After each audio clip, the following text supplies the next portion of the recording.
Oke, lantas cerita anime pun berlanjut di Spermi Gridlock chapter 690. Maka dari itu Mimin akan langsung lanjut saja ke ceritanya.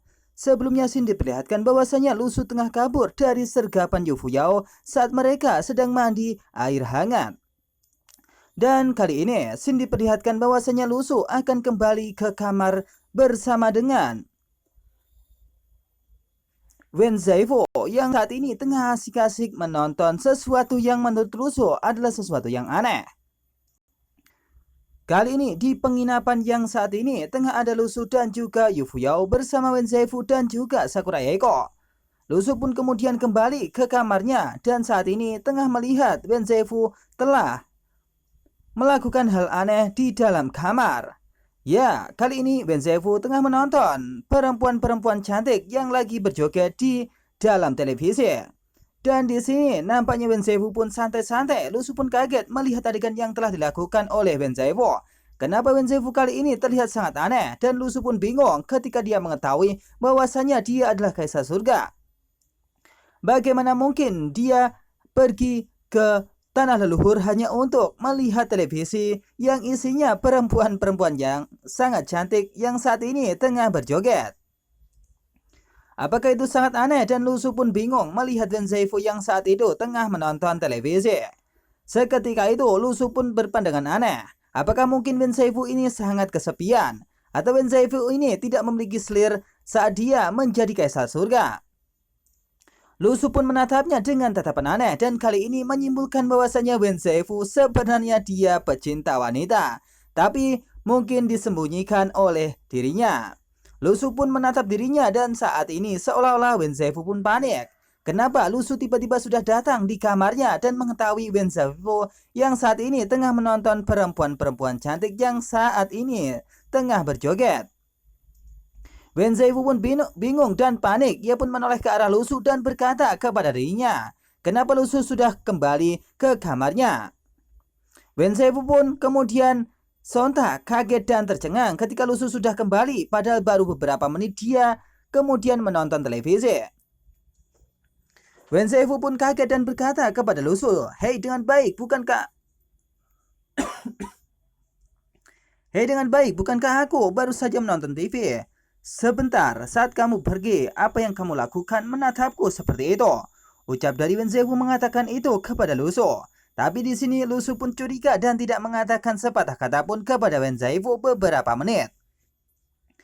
Setelah menyimpulkan sesuatu, Lusu pun lantas berkata kepada Wen Zaifu, hei bukankah seharusnya ada 72 selir di Sangong dan 6 halaman di istana Kaisar Langit yang megah, bagaimana Anda masih penasaran dengan hal-hal seperti itu?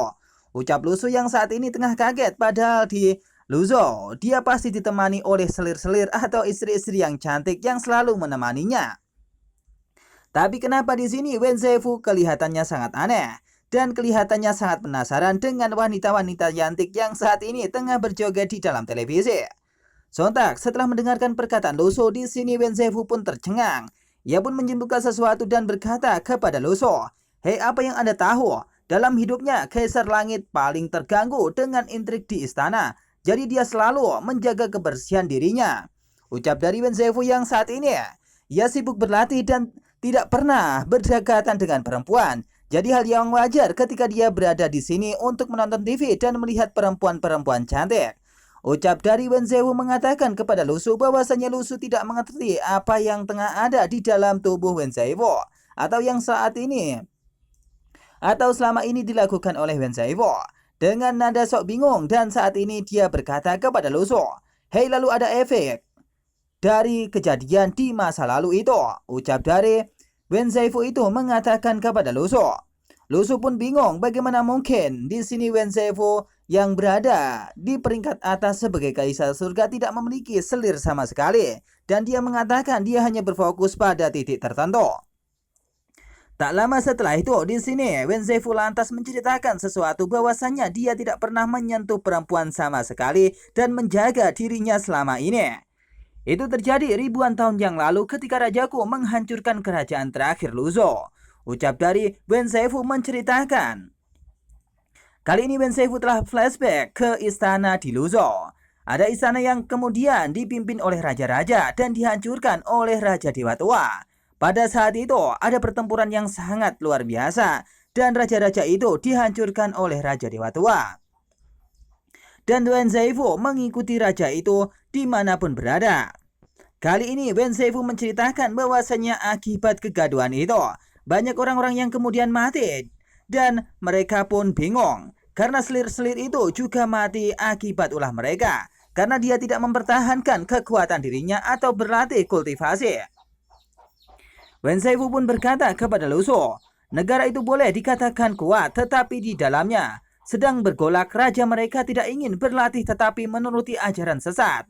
Ucap dari Wen Zaifu yang menyatakan bahwasannya mereka semua tidak berlatih untuk menjadi kuat, untuk menjaga kekuatan kekaisarannya. Tapi di sini dia mengikuti ajaran sesat dan ditemani oleh selir-selir yang selalu menemaninya. Ucap dari Wen Zaifu menceritakan itu kepada Lu Su.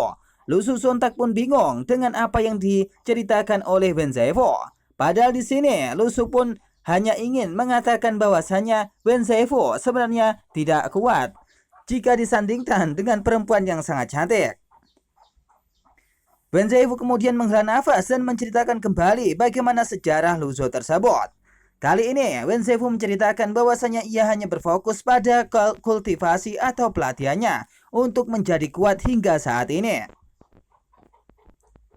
Hal tersebut lantas ditegaskan oleh Wen Zaifu yang pada saat itu menceritakan hanya raja-raja yang lalu yang saat itu tengah ditemani selir itu tengah mati dibantai oleh Raja Dewa yang lama.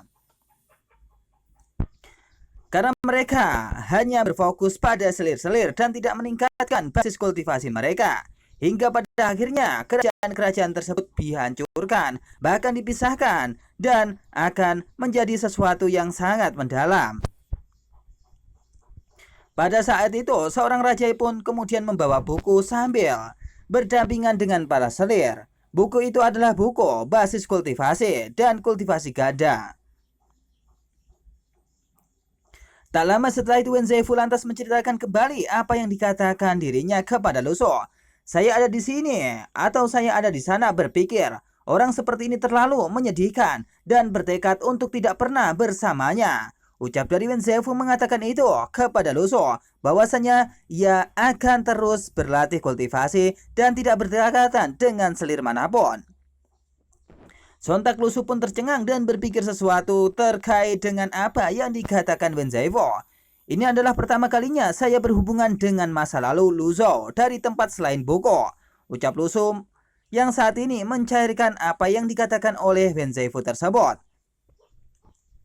Kali ini Lu Su menyadari bahwasanya ada sejarah yang lain yang tidak ditemukan di dalam buku yang Lu Su baca saat dia berada di Lu Su, yakni sesuatu yang diceritakan oleh Wen Zaifu ketika dia berada bersama dengan Raja Dewa yang lama.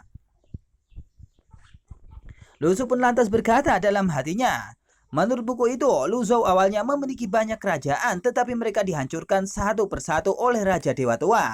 Akhirnya kota raja didirikan dan Lu Su dipersatukan. Ternyata Wen Zaifu sudah mengikuti Raja Dewa Tua di era ketika banyak pahlawan dan jenderal bersaing di dunia.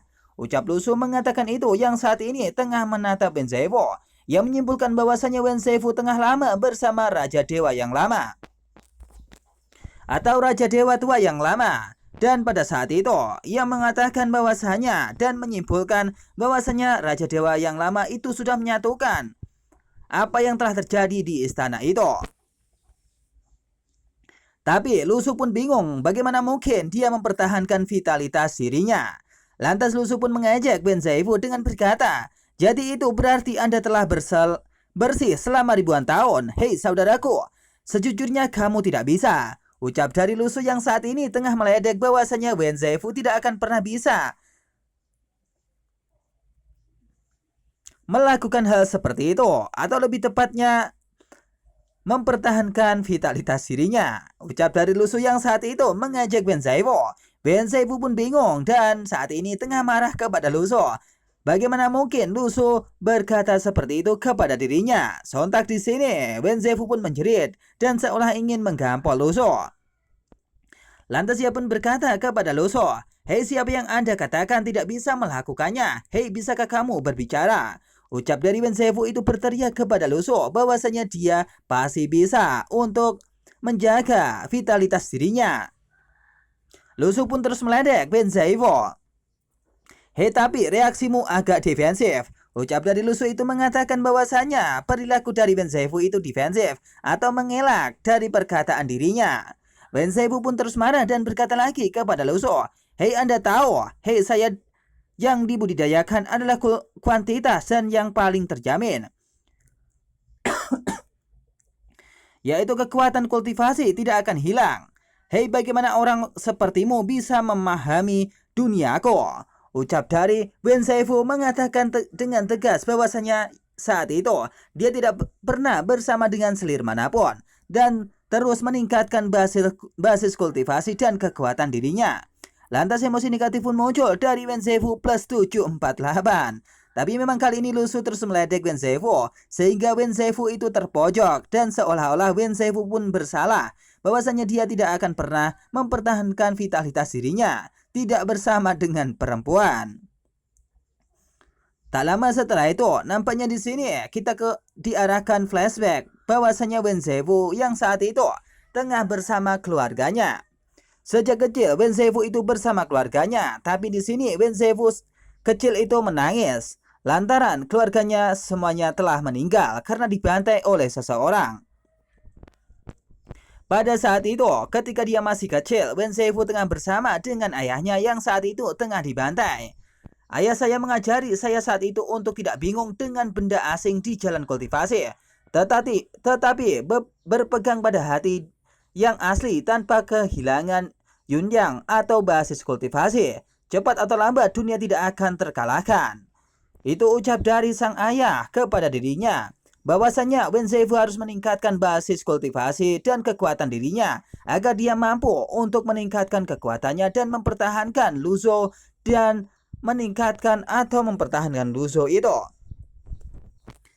Tak lama setelah itu, tapi sebelum dia melihat level kekuatanku saat ini, dia sudah pergi meninggalkanku. Ucap dari Wenzefu mengatakan bahwasanya seluruh keluarganya telah mati, bahkan ayahnya telah mati, dan dia berpesan bahwasanya Wenzefu harus meningkatkan basis kultivasi dan kekuatannya agar dia tetap bisa mempertahankan kekuasaannya di Luso.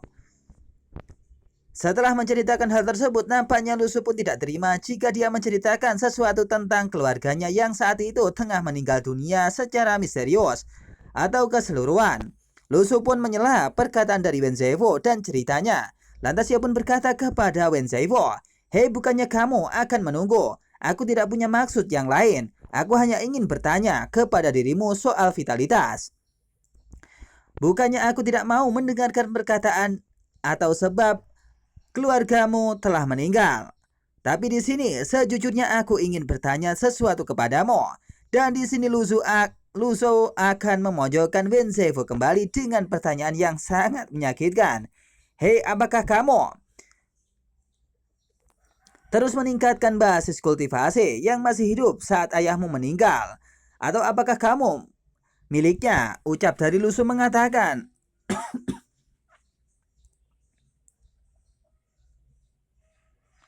apakah saat itu ketika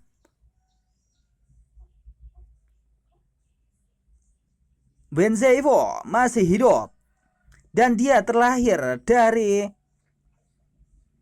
anak ayahnya atau anak dari orang lain? Itu perkataan dari Luso yang saat ini tengah meledek. Apakah mungkin Wenzefu itu adalah anak dari ayahnya atau anak dari orang lain dan mempertahankan kekuatannya? Ucap dari Luso mengatakan itu kepada Wenzefu. Saat ini Wenzefu tengah kaget dengan perkataan Luso yang terus memojokkan dirinya. Wenzefu pun bingung dengan perkataan Luso dan dia tidak mengatakan sepatah kata pun sambil menatap Luso. Kemudian dia menunduk dan mengetahui bahwasanya dia tidak tahu apakah dia ayahnya atau ayahnya adalah orang lain. Wenzefu pun bingung dengan perkataan Luso tersebut dan di sini dia pun ketar-ketir. Ia mengatakan bahwasanya mungkin saja dia adalah bukan dari anak ayahnya atau anak dari ayah yang lain. Saat itu Wenzefu tengah marah kepada Luso dan saat ini tengah terpojok. Ia tidak tahu dengan apa yang dikatakan oleh Lu Su dan dia berkesimpulan yang lain. Lantas emosi negatif muncul dari Wen Zaifu plus 999. Kali ini Lu Su tengah berhasil untuk memojokkan Wen Zaifu dan mengajarinya arti sesuatu yang saat ini tengah dibingungkan oleh Wen Zaifu. Pada saat itu, ayahnya terus mengatakan kepada Wen Zaifu bahwasanya dia harus terus mempelajari basis kultivasi dan jangan berhenti, atau jika ada hambatan, ia harus melewatkannya. Tapi ayahnya selama ini tengah bersama dengan Selir dan tidak tahu Selir itu apakah ibunya atau seseorang yang lain. Ayahnya hanya berpesan kepada Wen Zaifu, "Hei nak, jaga Yun Yang dengan baik." Ucap dari ayahnya kepada Wen Zaifu untuk menjaga basis kultivasinya. Tapi di sini Wen Zaifu pun terus mendengarkan perkataan ayahnya, sehingga di sini dia bingung ketika pada saat itu dia tengah bersama dengan selir-selir dari samping ayahnya. Sang ayah pun berkata kembali kepada Wen Zaifu, "Hei nak, jangan jaga Yun Yang dengan baik." Ucapnya mengatakan itu. Tak lama setelah itu, dengan kekacauan yang dikatakan oleh Lu Su itu, sehingga menyebabkan Wen Zaifu pun goyah dengan perkataan ayahnya, bahwasanya yang ayahnya katakan selama ini mungkin saja itu tidaklah benar. Dan dia sudah melewatkan bahwasanya dia tidak pernah berdekatan dengan seorang perempuan.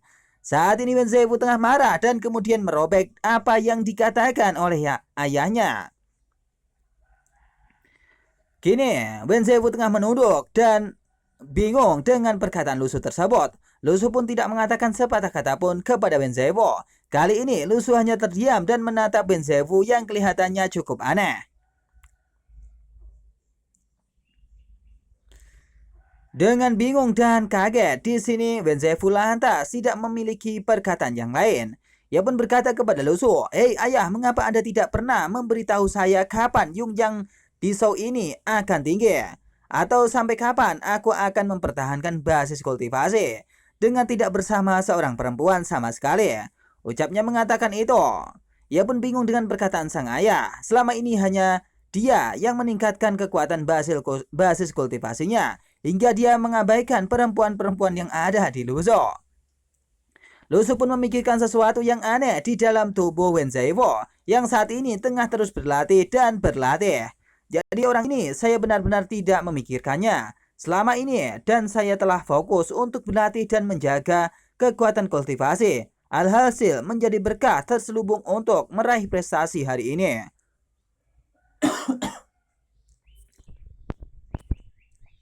Lu Su pun lantas berkata dalam hati, "Pengalaman ini persis sama dengan ketika saya dibodohi dan dengan dibodohi dan bodohnya marah pada Hausen."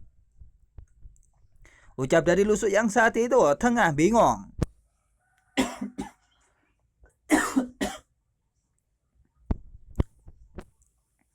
Dengan perkataannya tersebut, di sini Lu Su berkesimpulan bahwasanya Wen Zaifu terus mempertahankan basis kultivasinya sehingga sekarang dia bisa menjadi orang terkuat sebagai kaisar surga karena dia tidak terhalangkan oleh perempuan-perempuan yang ada di Lu Su. Tak lama setelah itu, di sini nampaknya Lu Su kemudian turun dari hotelnya dan kemudian pergi ke menara yang ada di suatu tempat yang telah ditujukan oleh Sakura Yaeko. Kali ini Lu Su bersama dengan Sakura Yaeko tengah ada di menara setengah jam kemudian. Sakura Yaeko ingin bersama dengan Lu Su kali itu dan ingin mengajaknya ke suatu tempat. Tak lama setelah itu Sakura Yaeko kemudian berkata kepada Lu Su, "Hei ayolah Lu Su-kun." Ucapnya mengatakan itu sambil menarik tangan Lu Su dan mengajaknya ke tower yang ada di tempat sana. Kali ini Lu Su tengah berada di tower tersebut bersama dengan Sakura Yaeko dan melihat pemandangan yang ada di sekelilingnya. Pemandangan itu sangat luar biasa dan Lu Su sampai terkejut ketika dia sudah berada di menara tersebut.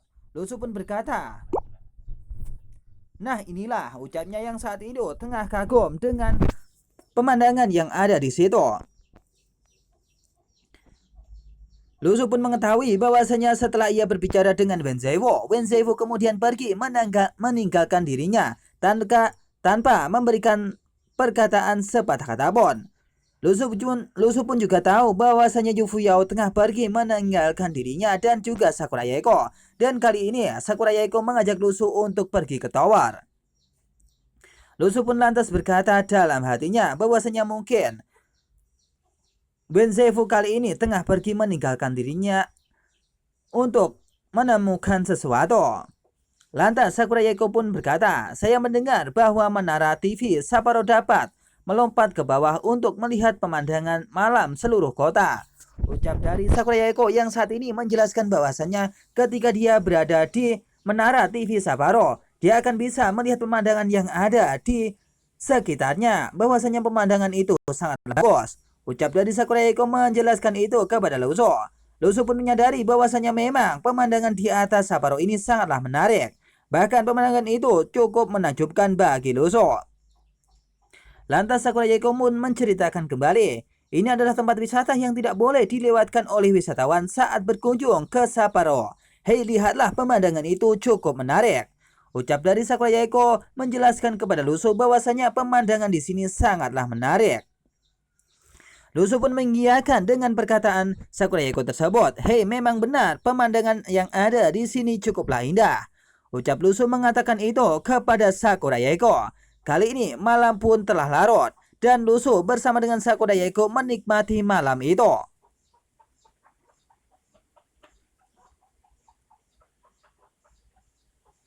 Lantas di sini seseorang pun berkata, di luar menara adalah dunia Guangming Banzi. Itu gelap dan sunyi di menara.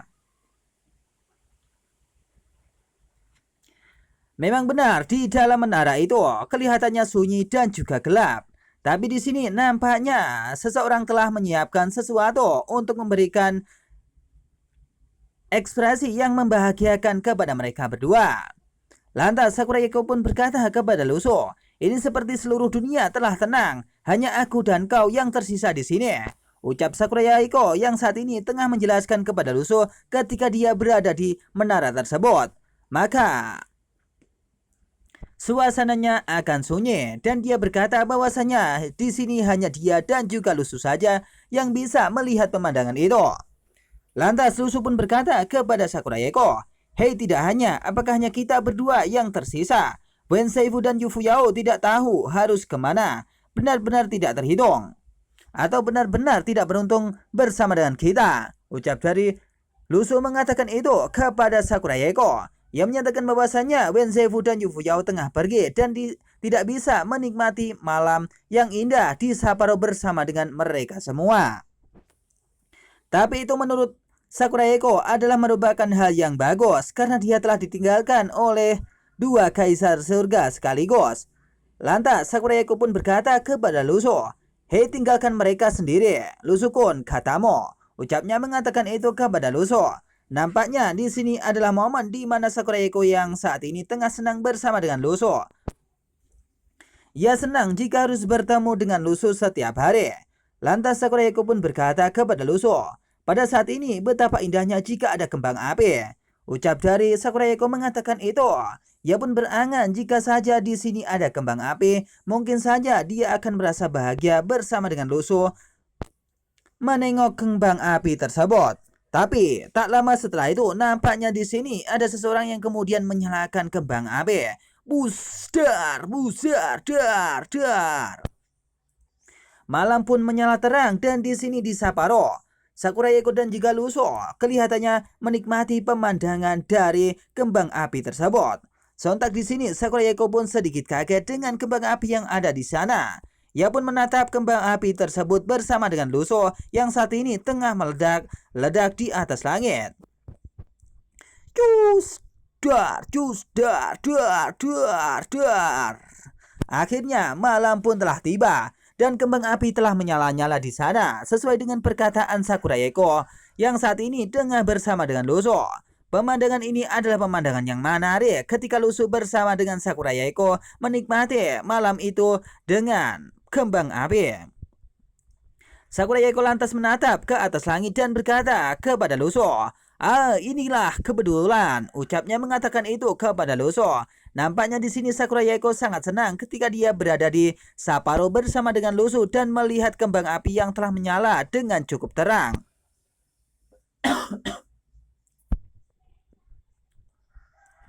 Lantas Sakurayeko pun berkata kepada Lu Su, "Hei Lu Su-kun, terima kasih telah menonton kembang api bersamaku." Di sini Sakurayeko pun menatap Lu Su dengan tatapan sayang. Ia pun sangat menyukai Lu Su dan kali ini bersama dengan Lu Su melihat kembang api secara bersama-sama. Hal ini menyebabkan Sakurayeko pun merasa senang jika dia bersama dengan Lu Su dan ditemani oleh dirinya. Apalagi dia ditemani oleh kembang api dan di atas langit. Ia mampu bersama dengan Lu Su untuk memenangi hal tersebut. Lantas Sakurayeko pun berkata lagi, "Meskipun saya tidak tahu ini siapa yang menyalakan kembang api, tetapi saya ingin meminta Anda untuk tidak melupakan kembang api ini di masa mendatang." Ucap dari Sakurayeko dalam hatinya. Ia kali ini merasa senang karena tidak tahu siapa yang kemudian menyalakan kembang api tersebut, padahal instruksinya bukan dari dirinya. Lantas Sakurayeko pun menatap Lu Su dengan tatapan yang manis. "Begitu tampan, jadi jangan lupakan itu." Ucapnya mengatakan itu kepada Lu Su. Nampaknya di sini adalah momen di mana Lu Su bersama dengan Sakurayeko melihat kembang api. Setelah beberapa tahun, dia tidak melihat Lu Su ketika Lu Su berada di Lu Su atau di Luniverse. Lu Su pun bingung dengan apa yang dilakukan oleh koleksi dewa bersama dengan Sakurayeko. Lantas Lu Su pun menatap Sakurayeko dan berkata, "Hei Sakurayeko," ucapnya mengatakan itu kepada Sakurayeko.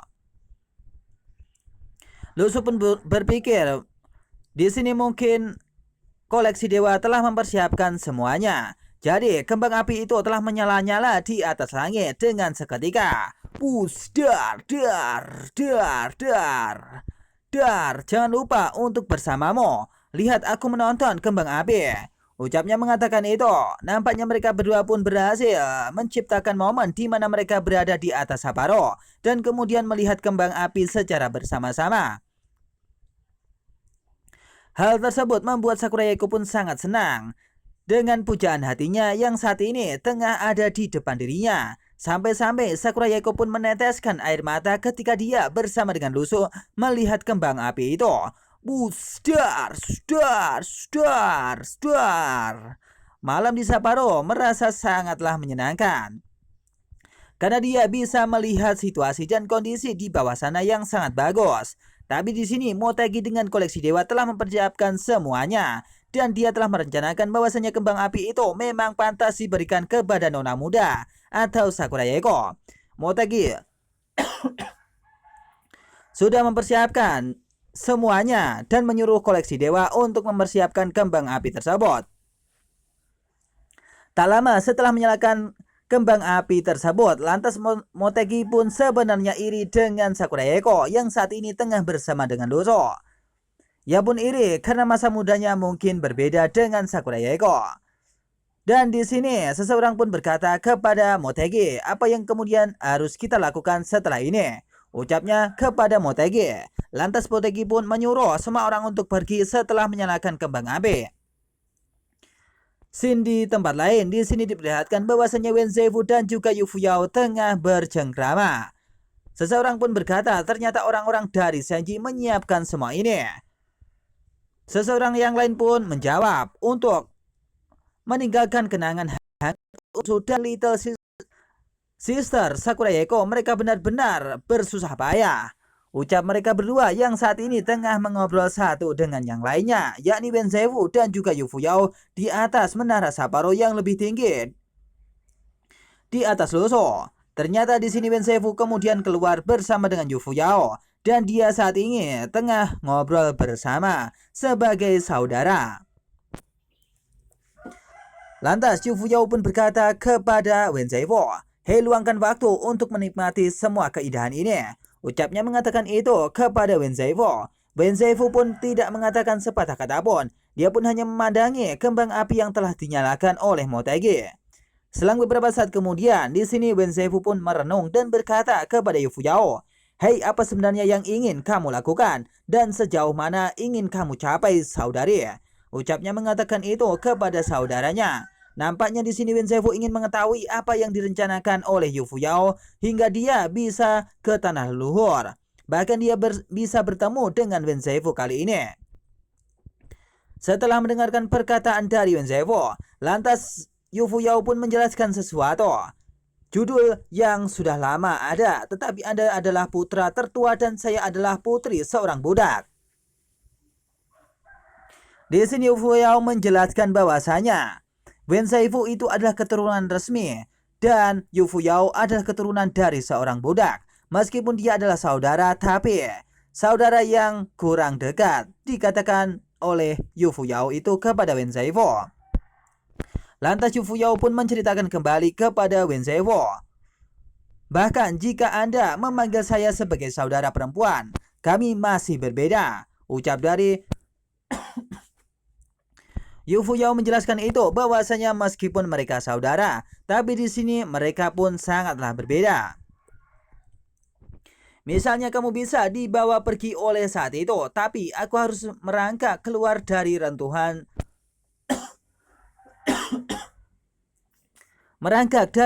seorang diri.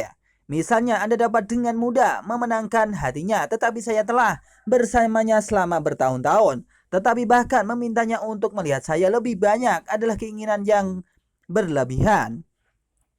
Ucap dari Yu Fuyao mengatakan bahwasanya kali itu dia mengatakan Wen Zaifu telah dekat bersama dengan Raja Dewa Tua. Dan Yu Fuyao tidaklah sedekat itu. Meskipun dia dekat, tapi dia tidak lebih dekat dengan apa yang dikatakan oleh Wen Zaifu. Atau seperti Wen Zaifu, meskipun Yu Fuyao dekat, tapi Raja Dewa Tua itu tidak terus mendekat kepada Yu Fuyao. Dia lebih dekat bersama dengan Wen Zaifu. Hal itulah yang menyebabkan Yu Fuyao kemudian sedikit marah dan sedikit kesal karena dia tidak diperhatikan. Tak lama setelah itu Wen Zaifu lantas berkata, "Hei, Anda tahu dia bukan seseorang yang menghargai status ini." Ucap dari Wen Zaifu menjelaskan itu kepada Yu Fuyao. Tapi di sini Yu Fuyao tidak mengatakan sepatah kata pun. Ia hanya kesal dengan apa yang telah dilakukan. Yu Fuyao pun menatap ke atas langit dan berkata kepada Wen Zaifu, "Ya, saya mengerti dia. Tidak satupun dari Anda yang saya mengerti dia. Jadi saya akan menunggu dan akhirnya akan terus menunggu." Ucap dari Yu Fuyao mengatakan itu, dia akan terus menunggu seseorang yang akan dia tunggu sampai saat ini. Di sini mereka berdua pun hanya merenung, putus asa bagaimana itu bisa menjadi keputusasaan. Wen Zaifu lantas berkata, "Bukankah bagus kalau kamu tidak masuk ke tanduk sekarang? Jangan melakukan sesuatu yang tidak bisa." Ucap dari Wen Zaifu mengatakan itu kepada Yu Fuyao bahwasanya dia tidak harus memaksakan kehendak dirinya untuk mendapatkan sesuatu yang dia inginkan. Tapi di sini bukan Yu Fuyao namanya jika dia tidak bisa mendapatkan sesuatu yang ia inginkan. Lantas sambil tersenyum Yu Fuyao pun berkata kepada Wen Zaifu, "Hei, kenapa Wen Zaifu? Kamu juga takut karena kamu tahu kamu tidak bisa mengalahkanku lagi." Ucapnya mengatakan itu kepada Wen Zaifu. Tapi Wen Zaifu menjelaskan sesuatu kepada Yu Fuyao. "Tidak masalah jika kamu tidak bisa mengalahkannya. Atau tidak masalah jika aku tidak bisa mengalahkanmu. Tidak semua hal di dunia ini ditentukan oleh kekuatan." Ucap dari Wen Zaifu itu mengatakan kepada Yu Fuyao. Tapi di sini Yu Fuyao pun berkata sambil tersenyum, "Hehe, pokoknya dia harus kembali. Luzhou tanpa dia, atau lebih tepatnya Luzhou setelah dia pergi dan kembali terlalu kesepian." Ucapnya mengatakan itu. Lantas Wen Zaifu pun berkata kembali kepada Yu Fuyao, "Hei, bagaimana jika dia tidak ingin balik ke Luzhou?" Ucapnya mengatakan itu. Tak lama setelah itu, di sini Yu Fuyao kemudian berdiri dan dia mengatakan sepatah kata. Dia mengatakan kepada Wen Zaifu, "Hahaha." Ucapnya mengatakan itu. Sontak membuat Wen Zaifu pun tercengang apa yang kemudian dipikirkan oleh Yu Fuyao. Tak lama setelah itu, di sini Yu Fuyao kemudian melompat dari atas Haparo. "Jadi saya tidak bisa mendapatkannya, jadi jangan yang lain untuk mendapatkannya." Ucap dari Yu Fuyao mengatakan itu dan kemudian dia melesat pergi meninggalkan Wen Zaifu sendirian. Nampaknya Yu Fuyao tidak akan membiarkan seseorang mendapatkan orang tersebut, dan pasti dia akan mendapatkan seseorang itu dan membawanya ke Luzhou. Dan di sini Wen Zaifu pun bingung dengan apa yang dikatakan oleh Yu Fuyao tersebut. Di sini Wen Zaifu hanya bisa memikirkan hal yang aneh. Apa sebenarnya kapan itu menjadi terdistorsi seperti ini? Ucap dari Wen Zaifu, jika saya memintanya untuk melihat reruntuhan, apakah semuanya akan berbeda sekarang? Tanya dari Wen Zaifu itu yang saat ini tengah bingung dengan perkataan dari Yu Fuyao untuk menjelaskan itu, dan cerita pun berakhir di sini.